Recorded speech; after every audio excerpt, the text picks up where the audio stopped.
우리를 붙들어 주시는 하나님, 몸은 일어나 하나님 앞에 있지만 마음은 아직 일어나지 못한 채 세상에 있습니다. 몸은 말씀으로 하루를 시작하려고 하지만 마음은 아직 근심의 무게를 내려놓지 못한 채 멈춰 있습니다. 이 시간 예배를 통해 우리의 마음이 깨어나게 하옵소서. 신앙의 핵심이 완벽함이 아니라 주님을 붙드는 것이오니 오늘 하루도 주님을 온전히 붙들고 살아가는 하루 되게 하옵소서. 예수님의 이름으로 기도드립니다. 아멘. 우리 찬송가 397장 찬송하시겠습니다.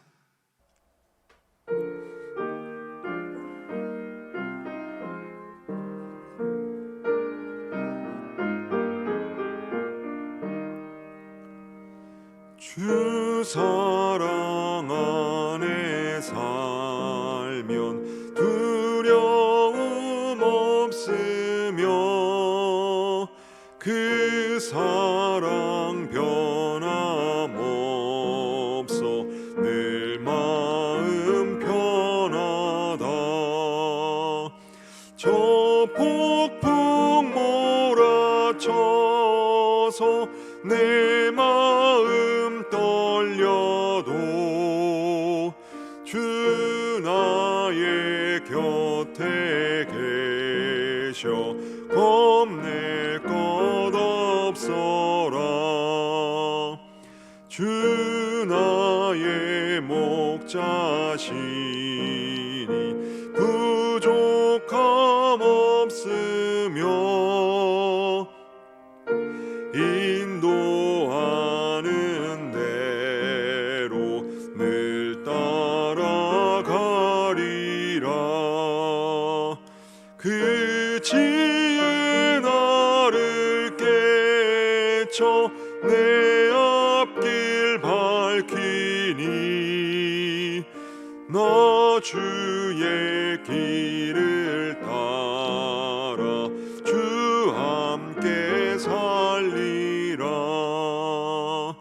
저 넓고 푸른 들판 내 앞에 열리고 그 검은 구름 거쳐 새 하늘 보인다.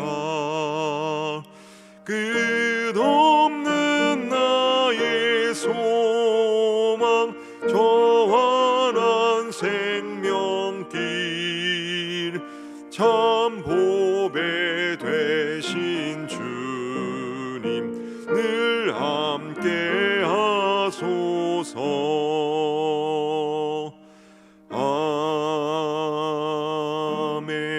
아멘.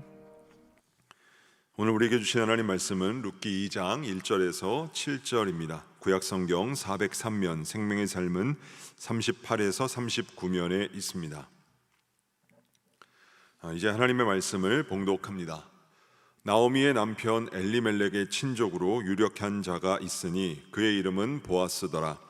모압 여인 룻이 나오미에게 이르되 원하건대 내가 밭으로 가서 내가 누구에게 은혜를 입으면 그를 따라서 이삭을 줍겠나이다 하니 나오미가 그에게 이르되 내 따라 갈지어다 하매 룻이 가서 베는 자를 따라 밭에서 이삭을 줍는데 우연히 엘리멜렉의 친족 보아스에게 속한 밭에 이르렀더라. 마침 보아스가 베들레헴에서부터 와서 베는 자들에게 이르되 여호와께서 너희와 함께 하시기를 원하노라 하니 그들이 대답하되 여호와께서 당신에게 복 주시기를 원하나이다 하니라. 보아스가 베는 자들을 거느린 사환에게 이르되 이는 누구의 소녀냐 하니 베는 자를 거느린 사환이 대답하여 이르되 이는 나오미와 함께 모압 지방에서 돌아온 모압 소녀인데 그의 말이 나로 베는 자를 따라 단 사이에서 이삭을 줍게 하소서 하였고 아침부터 와서는 잠시 집에서 쉰 외에 지금까지 계속하는 중이니이다. 이 말씀은 살아계신 하나님의 말씀입니다. 아멘. 새벽 예배 자리에 나오신 성도 여러분들을 주님의 이름으로 환영하고 축복합니다.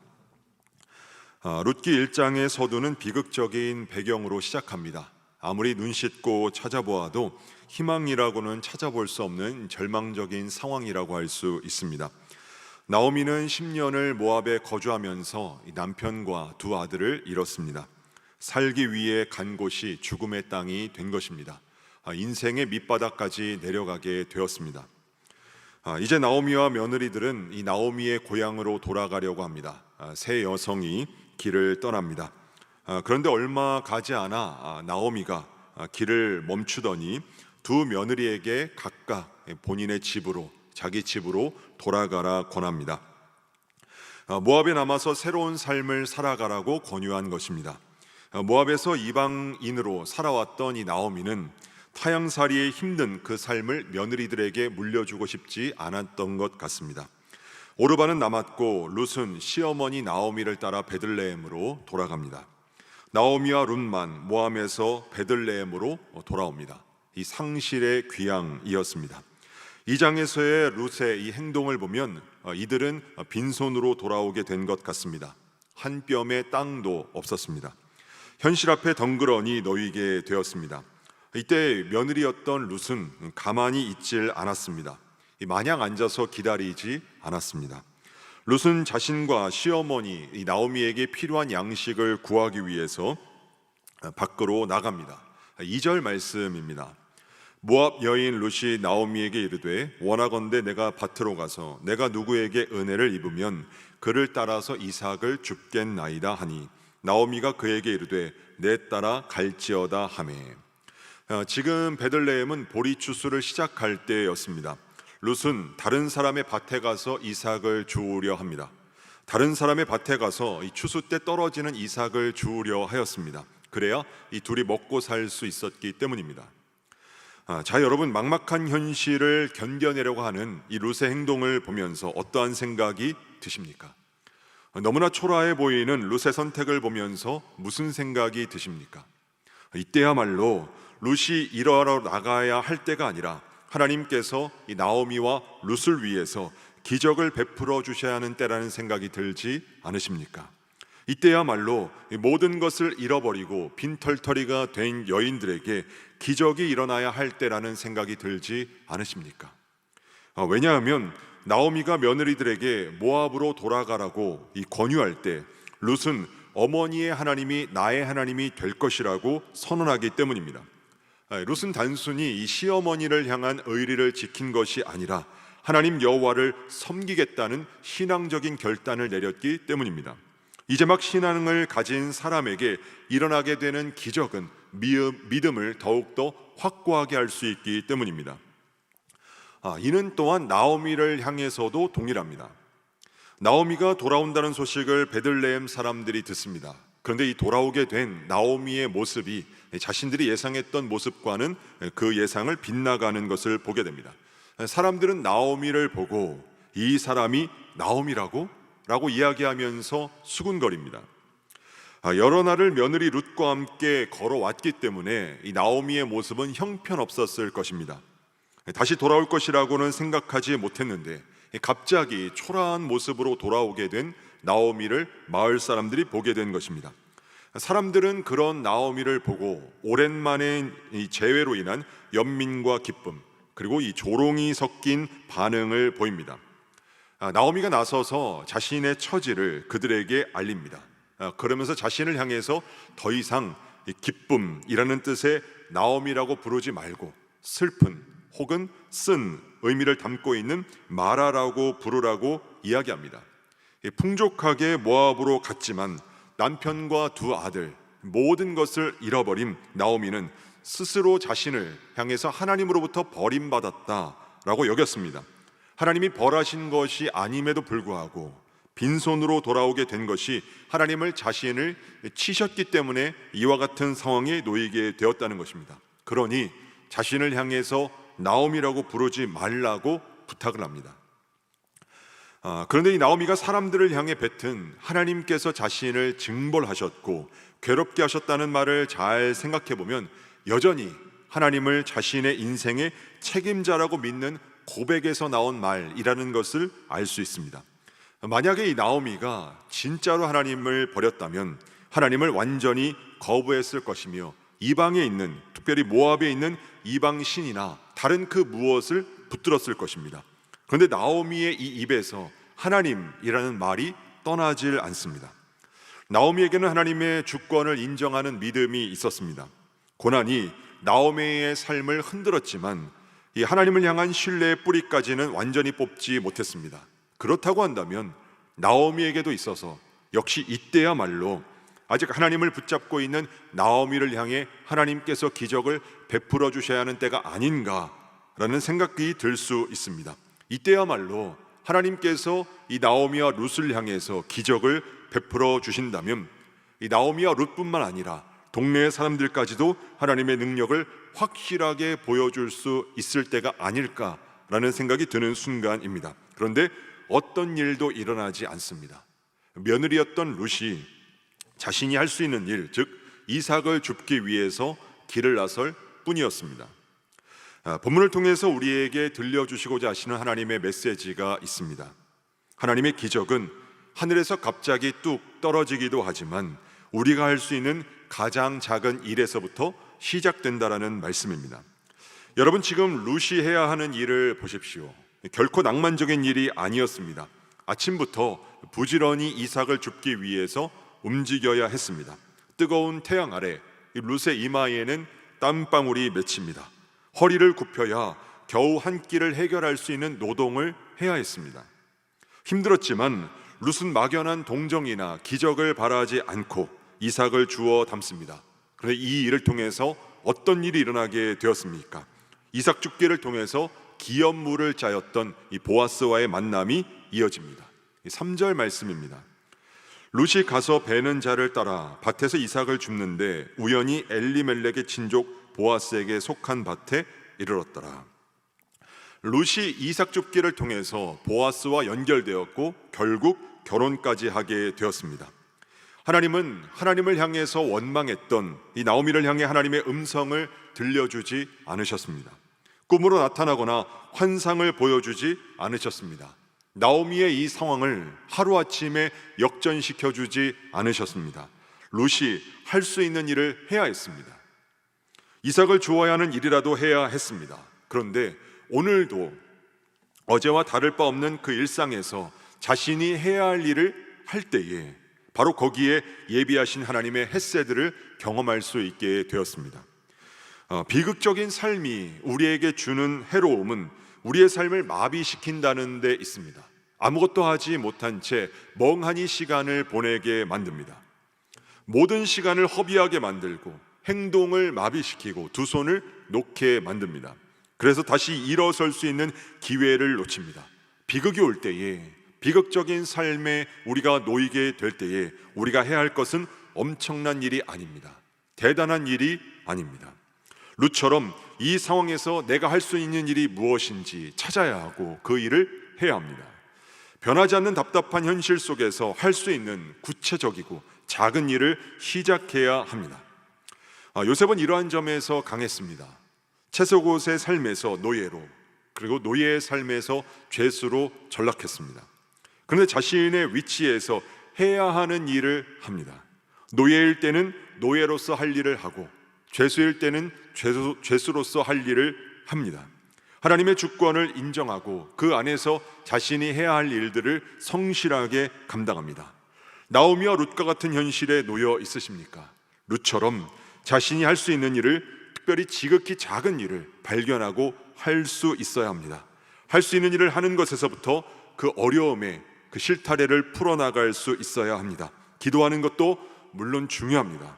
하지만 아무것도 하지 않으면서 기도만 하는 것이 아니라 기도와 더불어 할 수 있는 일을 찾고 시작해야 합니다.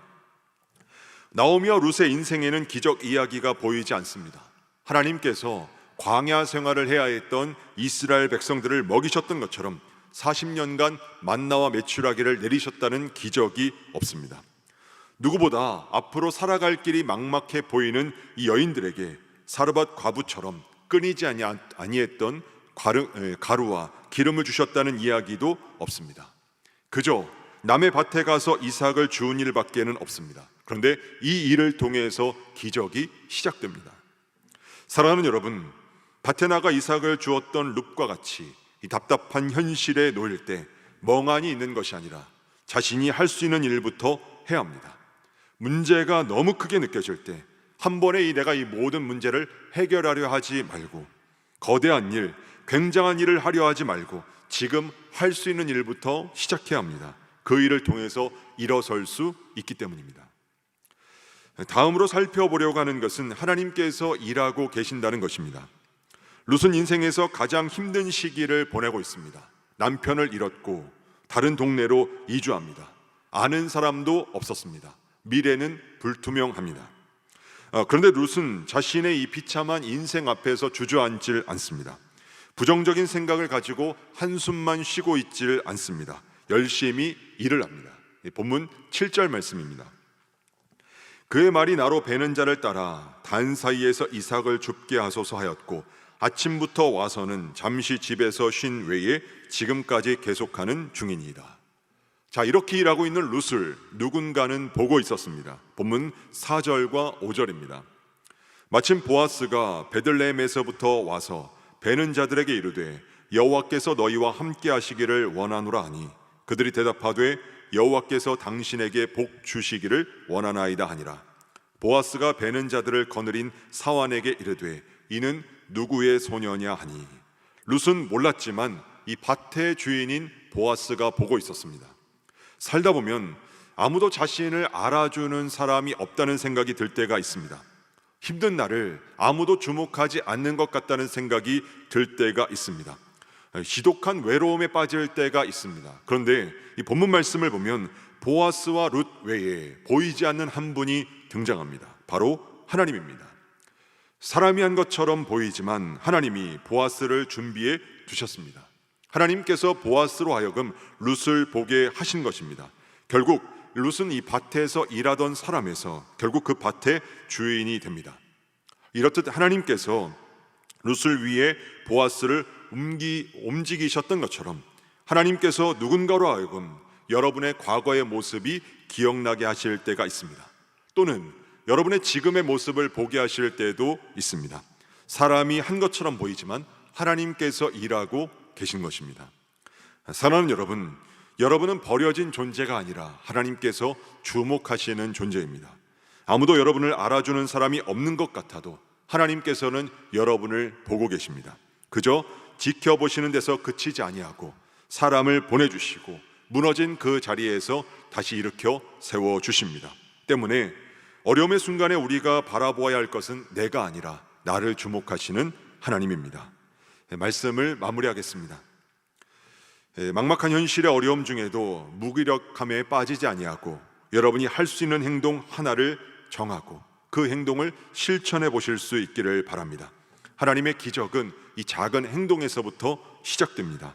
그 행동을 통해 하나님께서 보내주신 누군가를 만나고 그 만남을 통해 나를 위해서 일하시는 하나님을 만나실 수 있습니다. 그리고 결국 이 바닥에서 다시 일어서게 하시는 하나님의 은혜를 발견하게 될 것입니다. 오늘 하루도 포기하지 않고 믿음으로 움직이고 하나님으로 인해 삶의 문제들이 하나씩 풀려지는 은혜를 누리실 수 있기를 주님의 이름으로 간절히 축복합니다. 기도하겠습니다. 우리의 삶을 인도하시는 하나님, 변하지 않는 현실 앞에서 아무것도 하지 못한 채 기적만을 기다리며 주저앉아 있기보다 룻처럼 할 수 있는 일을 찾고 시작하는 용기를 주시옵소서. 두려움과 불안에 삼켜버린 우리의 하루가 하나님의 헷세도와 만나는 통로가 되게 하시고 사람의 눈에는 우연처럼 보이는 순간 속에 일하시는 하나님을 발견하게 하옵소서. 허요한 담임 목사님 밟으시는 땅마다 은혜의 강물이 흐르게 하시고 메마른 영혼을 적시며 채우는 말씀이 선포되게 하옵소서. 각 가정을 위해 기도합니다. 5월은 가정의 달입니다. 안산제일의 모든 가정이 가구들만 진열된 모델하우스 같지 않게 하시고 제각기 들어와 잠만 자고 나가는 숙소가 되지 않게 하옵소서. 사랑과 행복이 오가는 천국이 되게 하시고 평화의 안식처가 되게 하옵소서. 이 새벽에도 귀한 은금을 드린 손길이 있습니다. 이 물질이 생명을 구원하는 데 쓰이는 물질 되게 하옵소서. 드린 모든 손길 위에 축복해 주셔서 사르밧 과부에게 가루와 기름이 마를 날이 없도록 축복하신 은혜를 부어 주시옵소서. 이 시간 각자가 가지고 나온 기도의 제목들이 있습니다. 그 기도마다 믿음으로 간구하게 하시고 응답하여 주시옵소서. 예수님의 이름으로 기도드립니다. 아멘. 하늘에 계신 우리 아버지, 아버지의 이름을 거룩하게 하시며 아버지의 나라가 오게 하시며 아버지의 뜻이 하늘에서와 같이 땅에서도 이루어지게 하소서. 오늘 우리에게 일용할 양식을 주시고 우리가 우리에게 잘못한 사람을 용서하여 준 것 같이 우리 죄를 용서하여 주시고 우리를 시험에 빠지지 않게 하시고 악에서 구하소서. 나라와 권능과 영광이 영원히 아버지의 것입니다. 아멘. 우리 시간 기도하실 때 나라와 민족과 교회를 위해 그리고 오늘 말씀을 놓고 기도의 자리로 나아갑니다.